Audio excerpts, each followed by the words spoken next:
Hey everyone, so I want to talk because there's been another highly publicized story involving an NFL player and his girlfriend because the NFL player abused his girlfriend, beat her up really badly, okay, and he's been arrested and everyone's talking about it. And of course, people have made their way over to Self First, BWE, and Divested Spaces because, well, they really want us to talk about this because the woman in this instance is a black woman and her boyfriend is non black. So everyone's like, why don't you talk about this? Here's the thing. I definitely think there needs to be a conversation about domestic violence in the NFL. And that's a conversation that the country has been trying to have since 2014 with Ray Rice. When he headbutted or elbowed his fiance in the face when they were in an elevator in 2014 and she passed out and he stepped over her as she laid there looking lifeless. He stepped over her and left, I believe. And so the country's been trying to talk about domestic violence in the NFL since that whole situation came to light. But when it was Ray Rice, when it was Tyreek Hill, when it's Ray McDonald, when it's Antonio Brown being accused of things ranging from child abuse to domestic violence to sexual assault, you had a lot of black people saying, well, the NFL is targeting black men. Many people in the black collective wanted those stories swept under the rug when the perpetrators were black men. But now that the story involves a black woman with a non-black man, all of a sudden it's something to be discussed because you want to use it as a cautionary tale to promote a message that you want presented.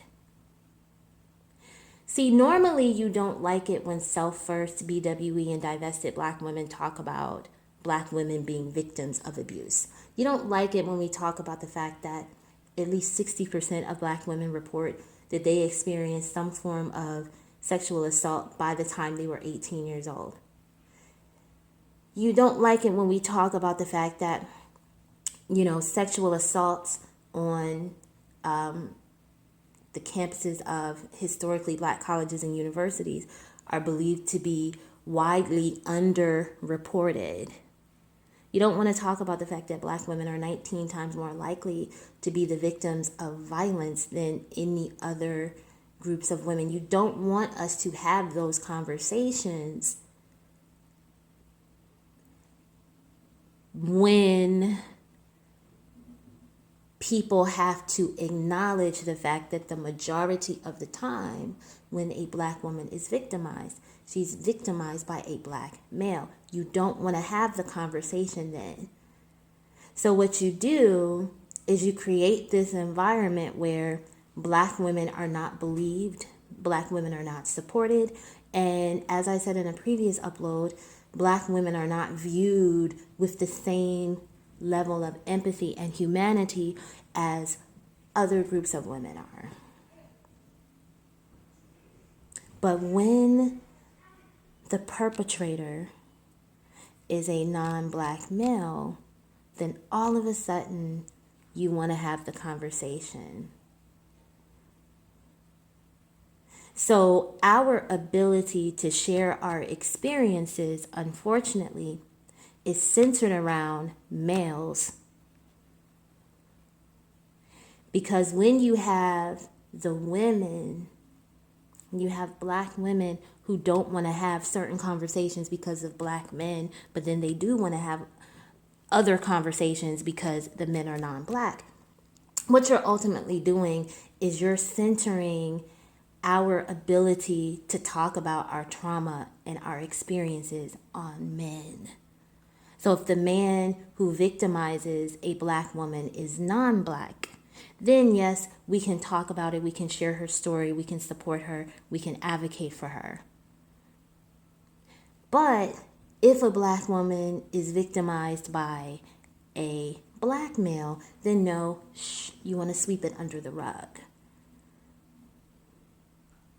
See, you have a lot of people who have suggested that the majority of black women in our spaces have just removed one group of men off the pedestal and put another group of men on. But what those women will never acknowledge is that their ability to center black women in any space and in any conversation is based on men. It's based on men. Even in spaces that claim to be BWE or womanist, right? They'll say, well, certain conversations we don't want to have, or certain conversations we don't like to have because y'all don't want to shine too much of a light on the issues that black women are experiencing in relationships with black males. So what happens is you create a culture that raises young black girls to normalize dysfunction and to accept abuse. And so what happens is those black girls grow up and become black women. And because they come from a collective that has normalized abusing the women and the girls, if those girls who become black women don't unlearn that destructive behavior, then it doesn't matter what group of men she partners with. She's going to carry that dysfunction with her. And not only is she going to carry the dysfunction with her, but she's going to look for that dysfunction in her dating and marital partners. So the ugly baggage that she carries with her and the normalized dysfunction that she's grown to accept is something that she's looking for in a partner. Okay?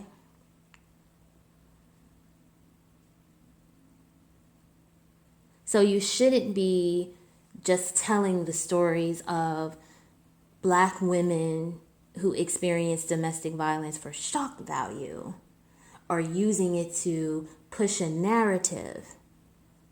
You should be sharing those stories because you actually care about black women. You should be sharing those stories because you actually want to help black girls and black women dismantle the culture that causes us to think that we deserve abuse, to think that we deserve to be traumatized in relationships, to think that we deserve dysfunction. So if you want to talk about domestic violence in the NFL, we can have that conversation as long as it's a balanced and well-rounded discussion. We're not going to cherry pick stories to talk about just to make some of you feel better. We're going to share all the stories because what it all shows is what women in BWE and black women-centered spaces have been saying for years. When you raise little girls to think that it's normal for them to be abused, those girls grow up and become women who think that abuse is normal.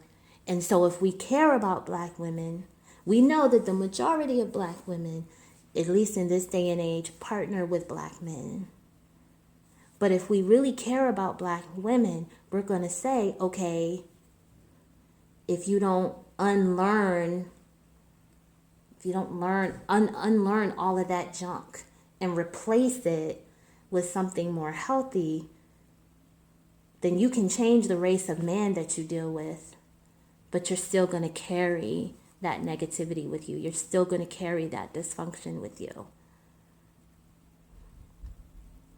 Anyway, let me know what you all think in the comment section. Please rate, comment, and subscribe. And I will talk to you all very, very soon. Okay? Hope you're having a wonderful week. We are pretty close to Friday now. Bye.